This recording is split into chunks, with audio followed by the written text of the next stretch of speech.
बातमी नाही, सत्य दाखवतो. Audio Jungle.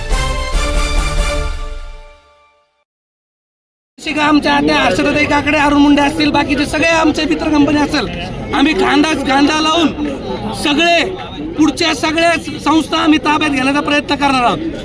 तुम्हाला येत्या निवडणुकीमध्ये झाल्या निवडणूक मनस्ताप खूप झाला, काय वाटतं आता काय वाटतं? नाही, भारतीय जनता पार्टीला असं वाटत होतं की ते म्हणजे सगळं आणि बाकीच्यांना कोणाला किंमत नव्हती. त्यांना असं वाटत होतं आमच्या मागे कार्यकर्ते नाही. सगळ्या आमच्या मित्रांनी दाखवून दिलं की छोटे छोटे कार्यकर्ते काय करू शकतात. विधानसभेला मला कुणावर टीका करायची नाही. विधानसभेला आम्ही रक्ताचं पाणी करून त्यांना निवडून आणलेलं आणि त्यांनी आम्हाला ऐन रस्त्यात आणून सोडलं. पण आमच्या पाठीशी देव उभा होता.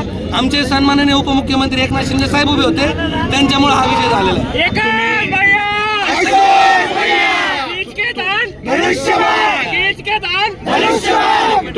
तुम्ही आज भाजप शहरामधून जवळजवळ हद्दपार केलंय. आता त्यांना वाटत तुम्ही म्हणजे हर्षदाताई, अरुण भाऊ आणि तुम्ही सर्वांनी मिळून भाजप जवळजवळ शहरामधून हद्दपार झाले. ताई होते सोबत, ताई आल्यानंतर खूप मोठ्या प्रमाणात फरक झाला. सगळ्यात महत्त्वाचा विषय असा की आमचे मार्गदर्शक अनिल शिंदे, सचिन जाधव, दिलीपदादा सातपुते, बाबूशेठ टायरवाले, त्यासोबत हर्षदाताई आहेत, अरुण भाऊ आहेत. सगळे आमची जी छोटी छोटी फौज होती, जे स्वतःला बलाढ्य समजत होते, त्यांचं आज हरण झालेलं आहे.